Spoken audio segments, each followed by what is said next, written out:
20대 초반이라고 하면은 뭔가 굉장히 밝을 것 같은 느낌? 막 꽃이 막 만개하는 그런 느낌. 안녕하세요. 저는 21살 소미입니다. 20대 초반의 소미. 소미 씨는 안경을 쓰고 있어서 되게 귀여우셨고, 그리고 그날에 진주핀을 끼고 계셨는데 그게 인상적이었어요.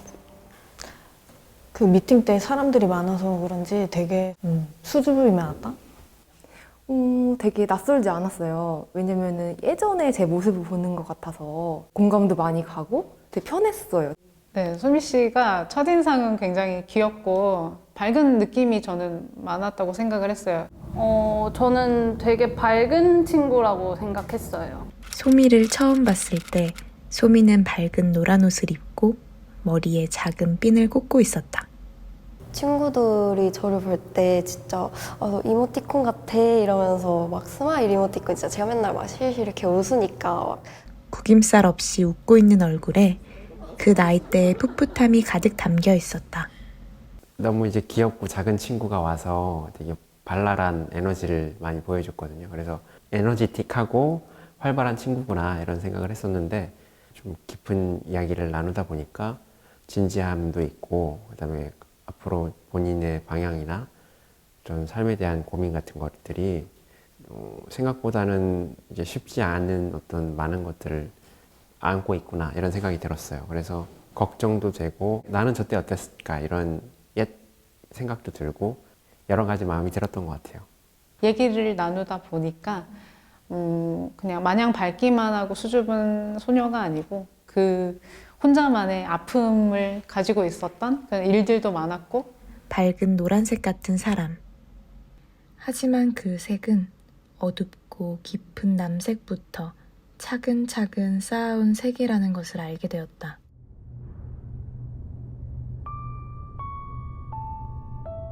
항상 행복할 수는 없는 가족들과의 이야기.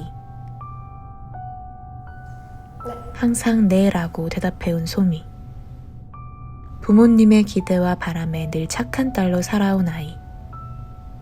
이루고 싶은 꿈이 있지만 이루는 것보다 현실에 단념하는 게 익숙했던 아이. 저는 잘하고 있어라는 말이 가장 듣고 싶었어요.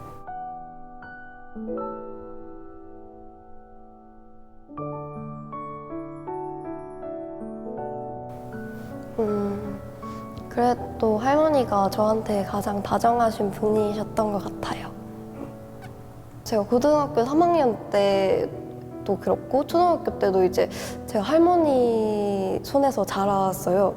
그래가지고 그러면서 할머니랑 지낸 시간이 되게 많았는데 제가 유일하게 좀 엄마한테도 잘 못하는 얘기를 할머니한테는 되게 편하게 진짜 그냥 친구들이랑 얘기하듯이 막 안 좋은 일 있으면 그냥 막 나 오늘 안 좋은 일 있었어 막 이렇게 얘기를 할 수 있었던 분이셨던 것 같아요, 저한테. 가족이나 또 가까운 지인들로부터 좀 느꼈던 어떤 관계의 어려움 이런 것들을 로봇 형태가 어떤 로봇이 소미의 곁을 지켜주면 어떨까 이래서 사람들을 향해서 따라오는 다가오는 그런 로봇들을 제작하게 됐어요. 제가 고3 때 이제 야자 끝나고 집에 늦게 들어갔었는데 할머니가 혼자 술을 드시고 나서 이제 되게 그냥 진짜 딱 봐도 슬픈 표정을 하고 계신 거예요. 약간 눈물이 고여 있으셨던 것 같기도 하고 그래서 제가 무슨 일이냐, 왜 혼자 그렇게 술 드시고 있냐 이렇게 물어보니까 할머니가 진짜 다른 말 안 하시고 할머니 한 번만 안아주면 안 되냐? 진짜 할머니 한 번만 안아주면 안 될까? 이렇게 말씀하시는 거예요. 그래서 그때 그 말 듣고 저도 이제 다른 말 안 하고 그냥 이렇게 안아드렸었던 기억이 있습니다. 힘든 순간들이 참 많았겠구나. 근데 그거를 타인한테 드러내고 징징거리는 느낌이 아니고 그렇게 자기도 힘든데도 불구하고 이제 다른 사람에게 자기와 비슷한 마음을 가진 사람들에게 위로와 위안이 되려고 밝은 모습으로 옆에 있어주려고 하는 모습을 보고 다른 인터뷰를 보니까 되게 이제 아픈 뭔가 기억들도 있고, 그런데 이제 외면적으로는 남들한테 비춰지는 모습은 되게 단단하다는 게 저는 되게 약간 인상이 깊었거든요. 친구들이 소미님을 생각하는 게 노란색 이모티콘이라고 그렇게 상징적으로 말할 정도로 그렇게 밝은 친구라서 그렇게 자기가 외출하기 전에 못을 다리듯이 내 마음을 다리면서 이모티콘 같은 밝은 모습을, 그 마음을 이제 가다듬고 좋은 모습을 내비치고 싶어하는 그런 마음. 소미가 진짜 마음속에 품고 있던 하고 싶은 건 뭐예요? 저는 유치원 교사예요. 지금 법학과에 다니고 있어요. 저는 좋은 대학에 가야 될 것 같았어요. 가야 될 것 같았고, 주변에서 어른들께서도 그러고 부모님도 그거를 조금 원하시는 것 같았고, 전망도 그렇고 돈도 그렇고 네임밸류가 문과에서는 중요하다 이런 말을 진짜 많이 들었었어요. 그래서 저는 과보다는 대학이 중요하구나 이런 생각도 진짜 많이 했었고, 그래서 공부를 열심히 해서 일단은 유치원 선생님도 하고 싶지만 좋은 대학에 가는 게 중요하구나 이렇게 생각을 많이 해서 법학과로 가게 된 게 큰 것 같아요. 소미의 여러 가지 고민이었던 부분 있잖아요. 내가 이걸 하려고 하는데 부모님이 반대를 하시고 그 접고, 그리고 또 내가 이걸 하려고 하는데 부모님이 어떤 거에 의해서 뭐 접고, 이런 걸 보면서 저도 되게 많이 그랬던 과거가 많이 생각이 났어요. 그때는 막 고등학교 졸업하고 막 저희도 막 엄마 아빠가 되게 엄격해서 저를 표현을 되게 못하고 살았어요. 사람들한테 나답게 다가가지 못해서 방황도 많이 하고, 내가 배우고 싶은 게 이게 아닌데 하면서 그냥 억지로 따라갔던 것 같아요. 제가 대학교를 와서 이제 어떻게든 되겠지라고 생각을 했었어요. 안 맞아도 일단은 노력을 하면 되겠지. 적성이 그렇게 중요하다고 생각도 안 했었고, 근데 막상 와보니까 과가 너무 안 맞고, 다른 친구들은 또 진짜 열심히 또 법학과에 와가지고 다 법조계 꿈을 가지고 있는 친구들은 아닐 거잖아요. 저처럼 또 다른 꿈을 가지고 있는 친구들도 있을 텐데, 그 친구들은 또 나름대로 와서 열심히 학교생활 잘하고 있고, 근데 저만 그러는 것 같아서 되게 내가 나약한 건가? 이런 생각도 되게 많이 들었고, 그러면서 또 친구들이랑 격차가 많이 생기는 것 같아서 그런 걸로 되게 많이 힘들어 했었던 것 같아요. 제가 이제 원래는 회사를 다니다가 이런 뭐 예술 같은 걸 해야겠다라는 생각은 아예 하나도 없었고, 뭔가 미래에 대해서 엄청 불투명한 게 좀 두려워서 좀 기술 같은 걸 배우는 느낌의 그런 직종을 해야겠다 해서 이제 목공예를 선택하게 된 거고, 목공예를 선택해서도 예술이라고 할 만한 작업을 했던 게 아니고 상품을 만드는 그런 일들을 많이 했던 것 같아요. 한 1년 정도 동안. 그러다가 남겨놓고 싶은 그런 생각이 들었어요. 그래서 오브제의 형태로 좀 조형적인 느낌인 것들을 만들어서 이야기를 좀 담아야겠다. 많이 늦었지만, 전 이제 20대 후반에 시작을 했지만 지금부터라도 이제 일기 쓰듯이, 일기는 못 써요. 그렇게 꾸준하게 글을 쓸 수 있는 성격이 못 돼요. 그래서 작업물은 어쨌든 만들어 놓으면 남으니까 작업에다가 내 이야기를 좀 계속 남겨야겠다 싶어서 한 28, 9에 시작한 것 같아요, 작업을. 사실 저는 현실적이게 생각해라는 말이 굉장히 어폐가 있다고 생각해요. 왜냐면은 저도 제가 이런 미용만화라는 직업이나 뭐 이런 유튜브 같은 걸 도전을 할 때 주변에서 말도 안 되는 소리라던가 뭐 현실적이게 생각하라는 말을 되게 많이 들었거든요. 근데 제가 생각하는 현실은 자기가 만드는 게 곧 현실이라고 생각해요. 왜냐면은 회사원들이 보기에는 그 아이돌의 리허설이나 뭐 음악방송 같은 거는 비현실적인 내용일 거예요. 근데 그 아이돌의 세계에서 음악방송을 나가는 건 그냥 그들에게 매우 현실이거든요. 그러니까 어디에 포커스를 맞추느냐에 따라서 그게 현실이 되기도 하고 비현실적이기도 한 것 같아요. 그래서 모두가 생각하는 그 평이한 그 현실에 꼭 맞출 필요는 없지 않나라고 생각을 하고요. 전 요즘도 많이 듣거든요. 현실적이게 생각해라는 말을. 근데 저는 그 현실을 제가 생각하는 그 현실에 맞추려고 노력을 하는 것 같아요. 제가 해외에서 학교를 다니다가 한국으로 편입을 했었거든요. 편입을 준비하면서 낙방을 했었어요. 근데 그때 정말 저는 세상이 무너지는 것 같았거든요. 진짜 막 3개월 내내 맨날 울고. 근데 사실 그때 정말 잘 놀았거든요. 그때 좋은 친구도 만나고 그러면서 그때 왜 그 좋은 걸 다 누렸음에도 불구하고 왜 3개월 내내 나는 아픈 것만 잡았나 라는 생각이 지금 바로 떠오르는 것 같아서 그래서 더 제가 그냥 현재 좋은 거, 현재 긍정적인 거, 현재 나를 행복하게 하고 성숙해 하는 거를 더 집중하자라고 생각을 하는 것 같아요.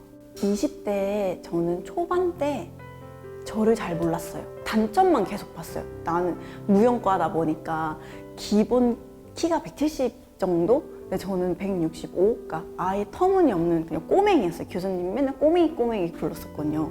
그래서 저는 키도 작고 뭐 팔도 작고 얼굴도 크고 맨날 이런 컴플렉스로 살아서 그 한 1, 2, 3학년 때까지만 해도 힘들었는데 이제 딱 어떤 선생님의 이야기를 듣고 아예 바뀌어버렸거든요. 그 말이 이제 10가지의 움직임을 하는데 내가 한 가지를 너무 못해. 그래서 그 한 가지에 집중해서 9가지를 버리지 말고 한 가지 그냥 버리고 네가 잘하는 9가지를 더 이렇게 돋보이면서 살면 되는데 왜 한 가지 때문에 스트레스를 받냐 라는 얘기를 듣고 내가 좋아하는 나의 개성 나는 뭐 이런 걸 좋아하고 저런 걸 좋아하고 이런 감각을 좋아하고 하니까 그거를 계속 빠져들고 약간 오타쿠처럼 살면 세상이 되게 행복하더라고요. 좀 나와의 대화를 많이 하는 게 좋을 것 같아요. 우리 청춘의 시작은 사실 생각만큼 대단하지 않고 기쁜 일만 벌어지지도 않고 이룰 줄 알았던 것들은 생각보다 멀리 있고 현실적인 것들은 생각보다 더 가까이 있다.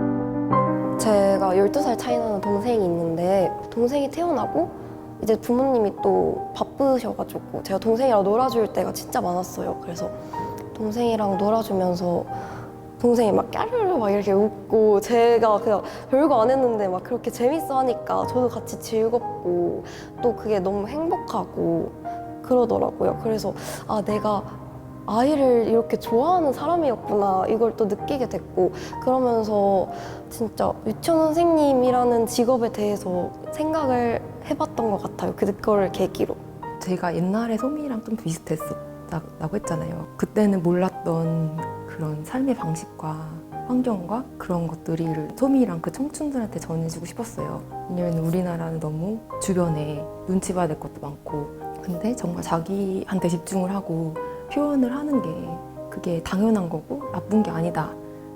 이제 진주가 만들어지는 과정이 조개에 불순물이 들어온대요. 이거를 자기 피질 같은 걸로 막 쌌는데 그게 단단해져서 결국에 진주가 되더라는 그런 이야기가 있는데 그래서 우리들도 되게 인고의 시간으로 만들어진 영롱한 빛이 아닐까. 나는 때론 피하고 싶은 순간들을 마주해야 한다. 외면하고 도망가는 것이 아니라 진정한 꽃을 피우려면 앞으로 내가 기록해갈 모든 순간들을 받아들일 준비가 되어야 한다. 불안하고 휘청이고 막연했지만 사실 항상 반짝이고 있던 시기.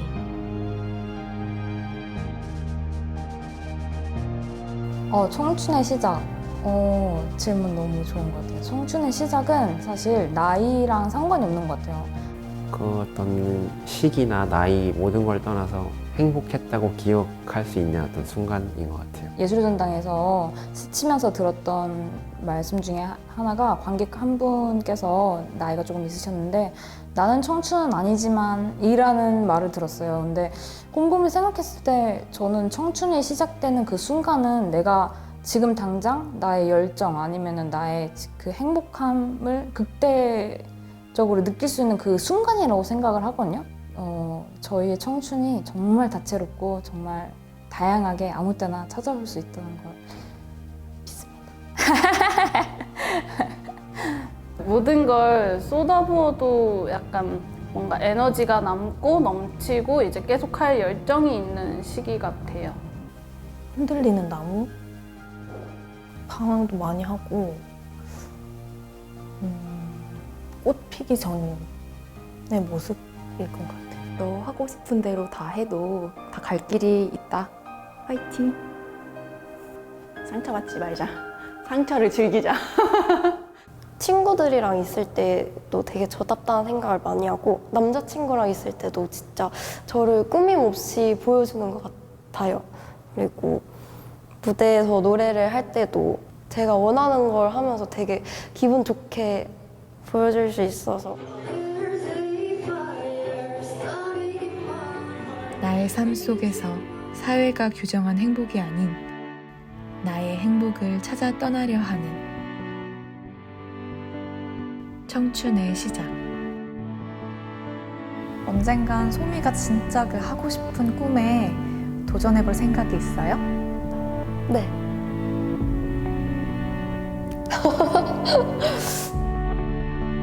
나는 21살 소미에게서 우리를 보았다.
세상이